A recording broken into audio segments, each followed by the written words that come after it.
least on this planet, intelligence and language are not in the same category as eyes.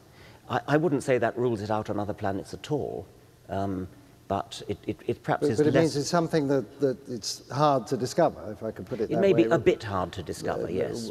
Yes. Harder than flying or seeing, yes. might be. Now, as we're getting speculative, we've been talking about these universal Darwinian principles, but Darwin's theory wasn't the only theory of evolution, was it? Lamarck had a theory, which is out of favor, but it's a scientific theory which would have very different properties. Yes. Might we find a planet where Lamarckian evolution reigns supreme? Yeah, I thought a bit about that. I think the answer to that is no. The Lamarckian theory, what we're looking for in a theory of evolution is something that can explain adaptation, something that can explain the illusion of design. Why do animals, why do lineages get better at doing what they do? And Lamarck's theory was that they strive to do it better. And the classic example is the giraffe striving to reach the topmost branches of a tree, and they stretch the neck and stretch the neck and stretch the neck. So the neck gets longer because it's being stretched by the desire of the giraffe to reach the topmost trees. And then Lamarck had this idea of inheritance of acquired characteristics. A lot of people believed that you inherit those characteristics which you acquire during your life. That we now know is not true. But some people have suggested that if only it was true, and maybe on some other planet it will turn out to be true, maybe that the system of heredity is such that whatever, if you exercise your muscles during your lifetime and they get bigger and stronger, then your children will be born with a head start in the muscle department. Now, if that were true, some people say, couldn't you have a form of life which didn't use Darwinian principles at all, but used Lamarckian principles? I don't think it would work, actually, even if acquired characteristics were inherited, because the subtlety of adaptation, for example, if you take the eye, which has these immensely complicated, detailed features where every little detail improves vision, it's not plausible that the more you use your eye, the better it gets. I mean, there are a few things where you could just about say that. The more you use your biceps muscles, the bigger they get. But the more you use your eye, the more photons wash through the lens.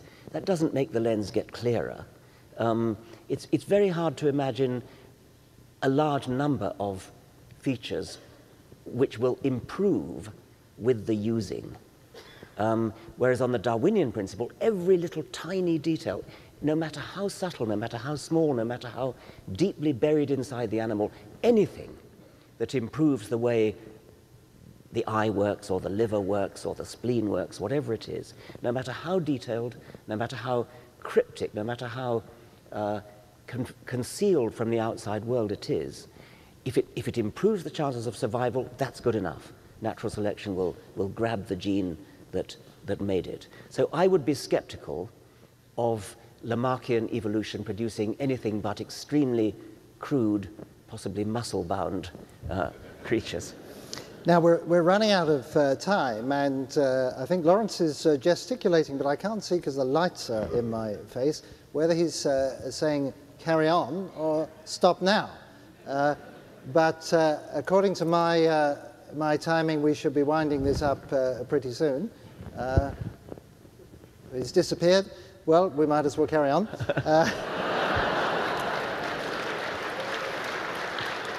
He did threaten that he'd come and bodily drag us off the stage if we... 5 minutes. He's saying 5. Oh, 5. Okay. You have some questions for 5 minutes. Sure, why not? Right. Well, that's probably a good time to invite one or two people to come forward to the microphones, which you will see, I think, on either side, to ask some questions. Could you keep the questions as short as you can? Could we have the lights up so we can see the audience? And the usual admonition, questions, not statements, please. So we'll start with the gentleman over there.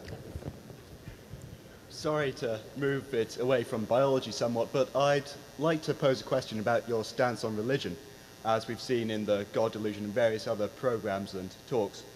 I'm at animal school myself at the moment, so I think that the chapel services have had the same effect on me as I believe they have on you.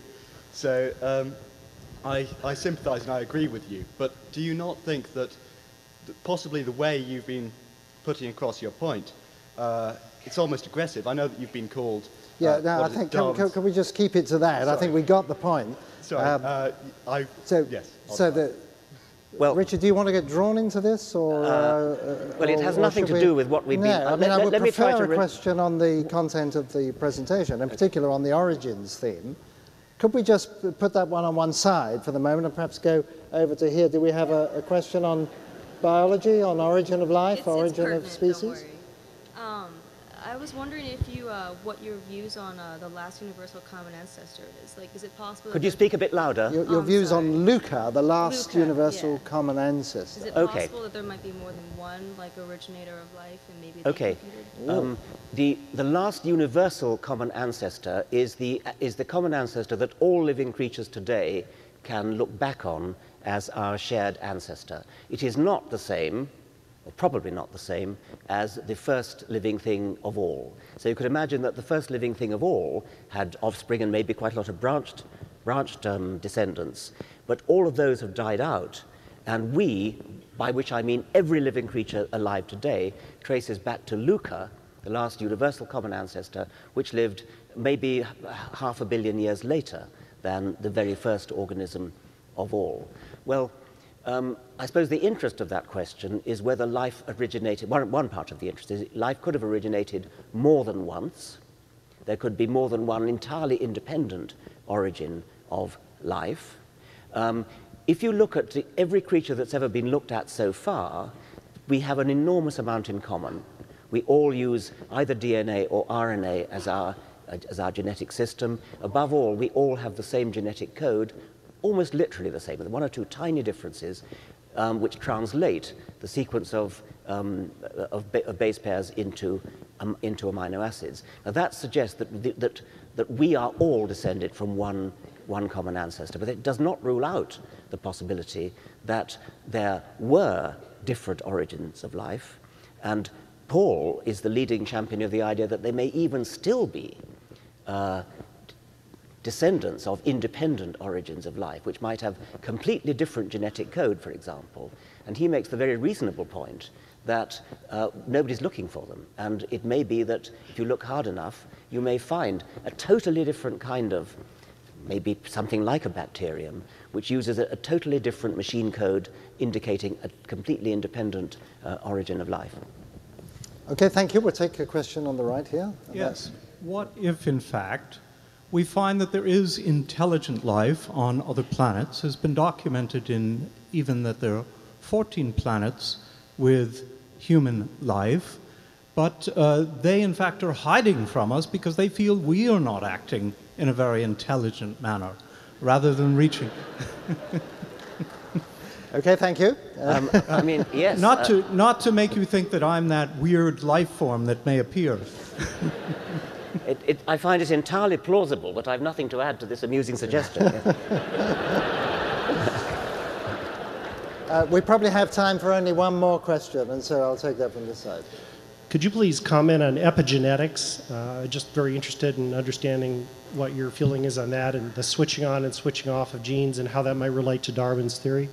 There is a very trendy recent tendency in genetics called epigenetics, and it is sometimes regarded as somewhat tantamount to Lamarckian inheritance of acquired characteristics, which it isn't. There is some evidence that genes can become altered during an individual's lifetime and get passed on to the next generation. It doesn't seem to go on for an indefinite number of generations, which is the absolute prerequisite for it to be of interest to Darwinian evolution. These are things like maternal effects, which last for a couple of generations. They are interesting, but I suspect they're not as interesting as many of the proponents of the idea think. I just need to check with the boss that we really are out of time. Yes, we are. Ladies and gentlemen, it's been a great pleasure for me to just sit here and throw out a few questions and to listen to the way Richard has dealt with them. It's always fascinating to hear his expositions. I hope that you will join me now in thanking him very much indeed, and prepare yourself for the next event.